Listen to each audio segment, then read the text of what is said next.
Yeah, I think maybe it's time for Natalie to give up, find someone new. Josh is not committed to her at all, and I don't think he's ever gonna be. Welcome back to Behind the Drama, where we're breaking down everything from last night's episode of 90 Day The Last Resort.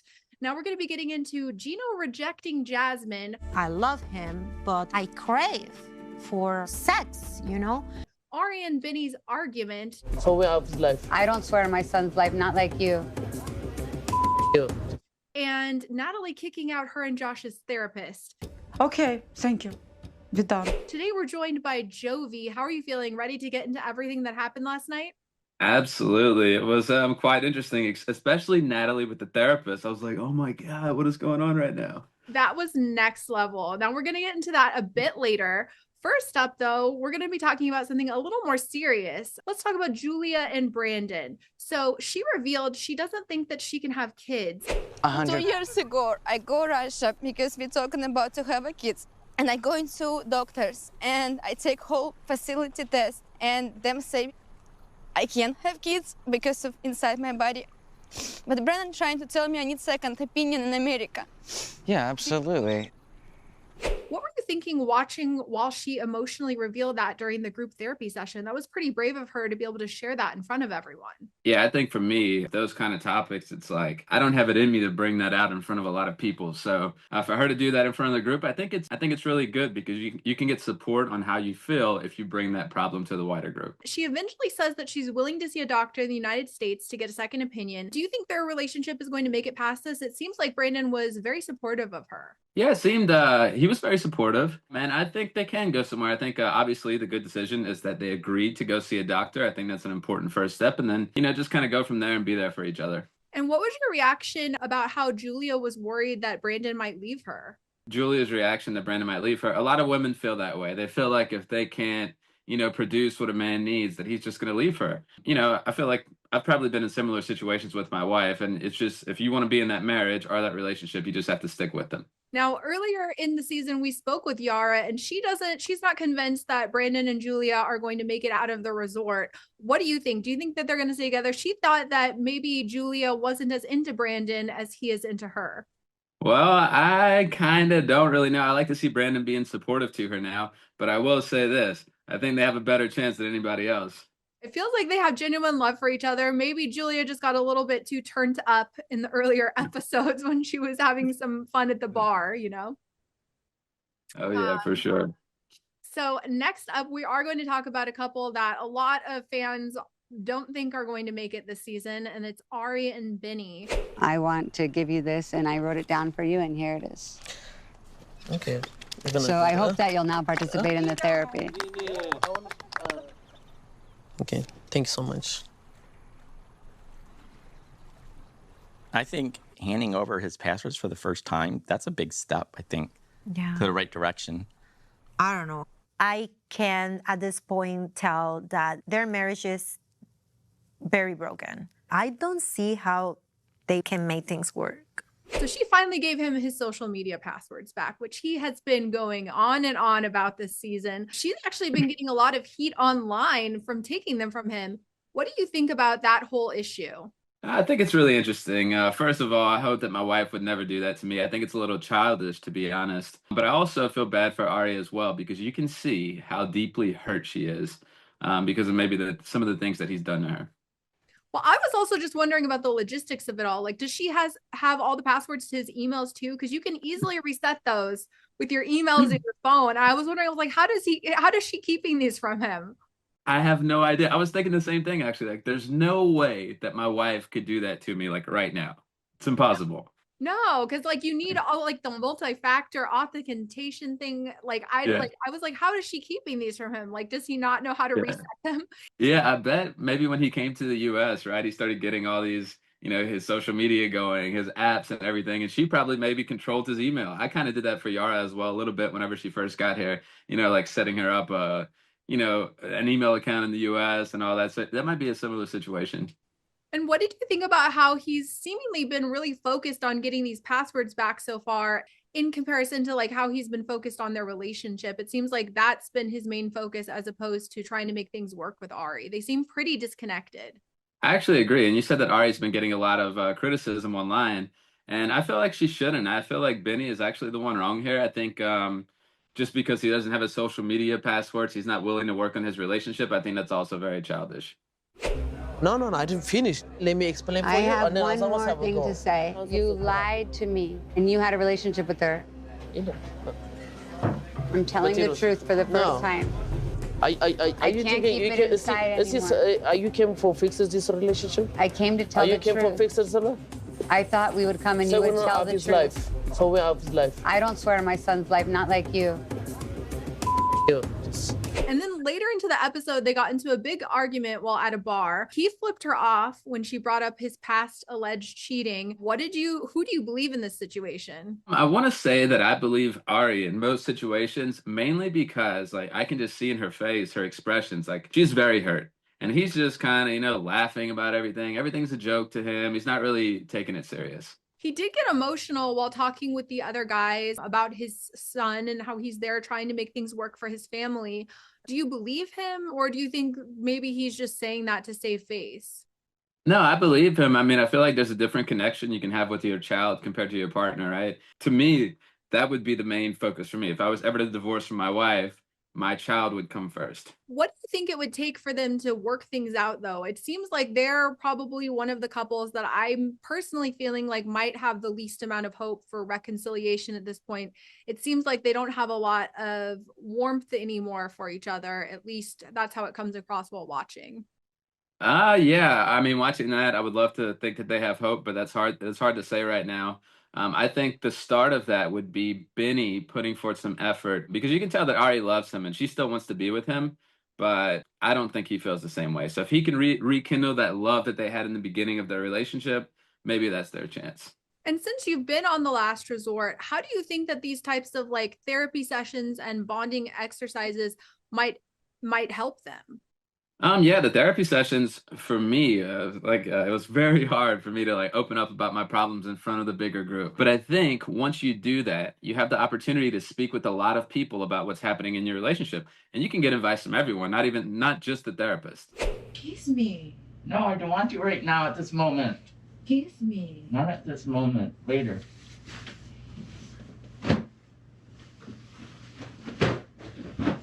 Sick of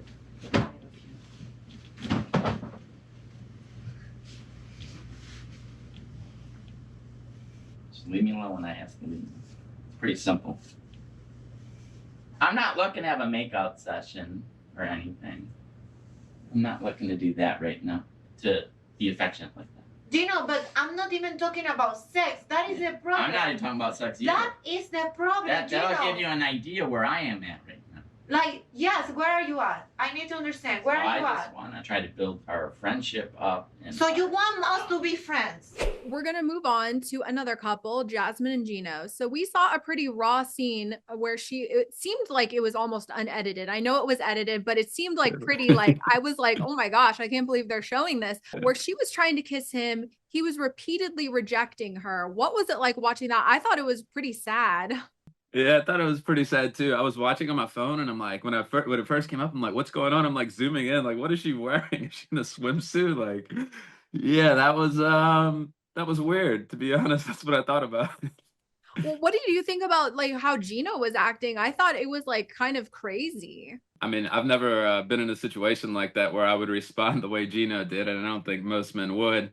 But I think also just Gino's being a little childish, right? I mean, a lot of men want their wife to come after them, to have this connection, for their wife to be sexy and feisty. And Gino just seems like he wants the opposite. He's just turning her away every time she approaches him. I also was thinking when I was watching it is Jasmine has really been bringing up a lot this season, his alleged addiction to adult content. Do you think that is coming into play here? Like, do you think maybe that is a reason he is not wanting to be with her?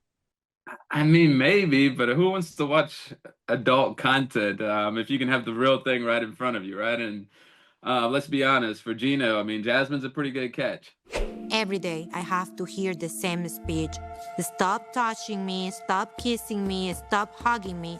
And that really hurts. I love him, but I crave for sex, you know? I'm convinced now that the only possible solution to save our marriage is to open it up to someone else.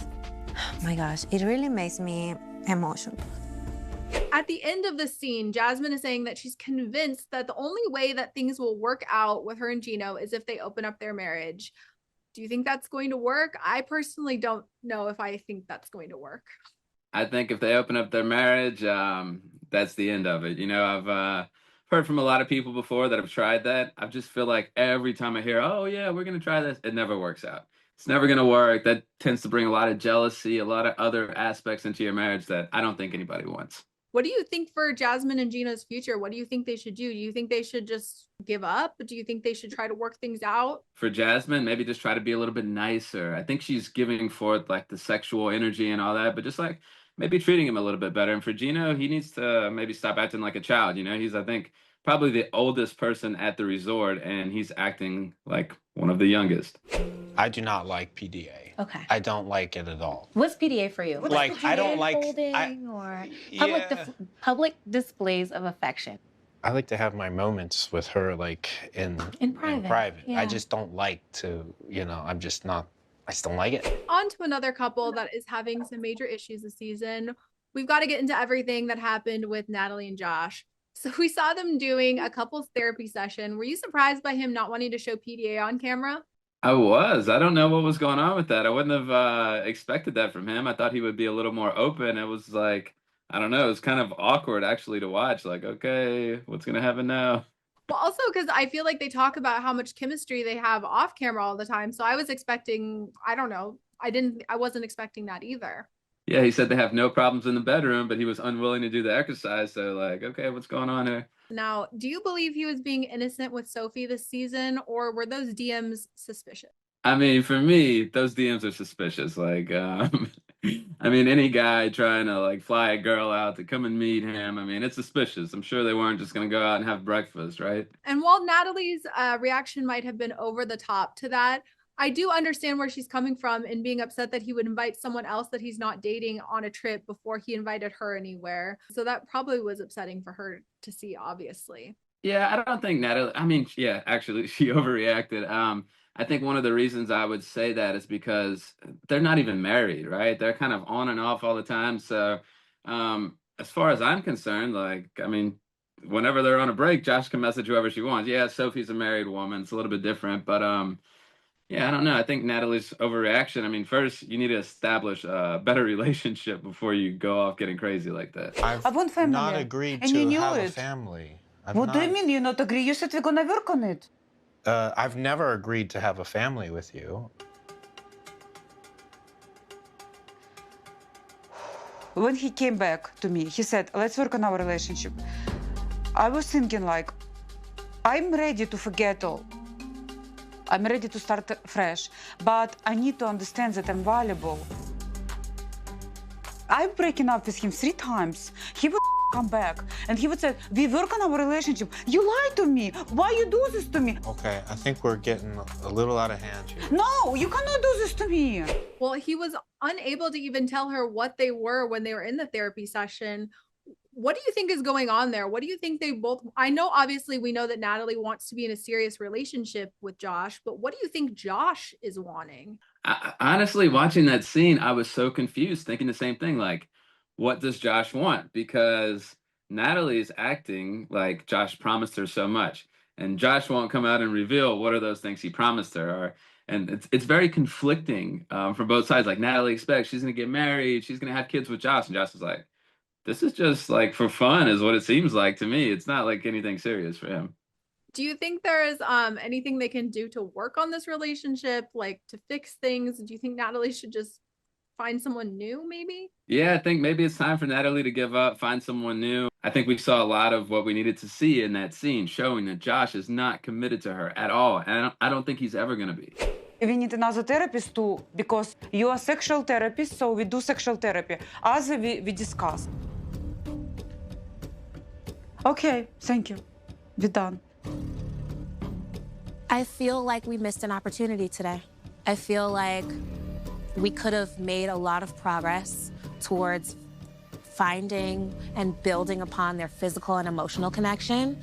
But Natalie's a ball of emotions, and It seems like she's kind of put up a wall that she's not really willing to get beyond at this point.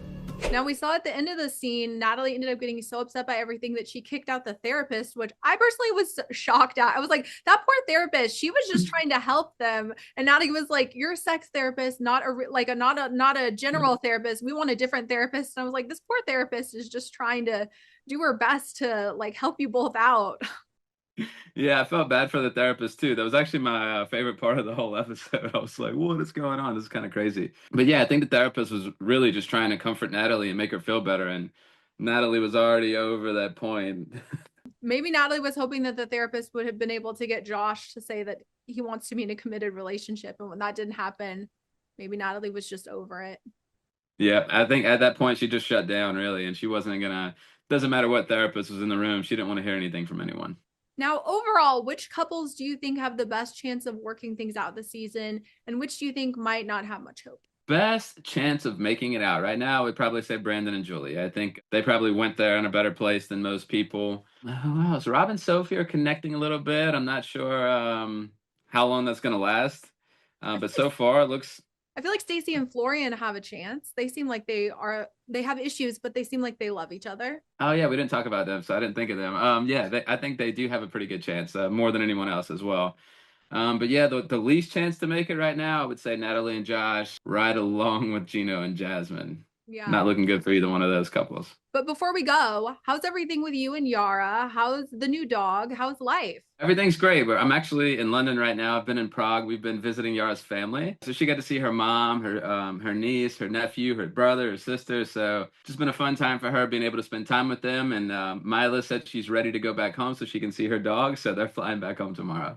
That's so fun. Well, hopefully we'll see you on another season of the 90-Day franchise in the future. Thank you so much for tuning in to Behind the Drama. Make sure to check back each week for more with your reality TV faves. And make sure to tune into 90 Day The Last Resort on Monday nights on TLC.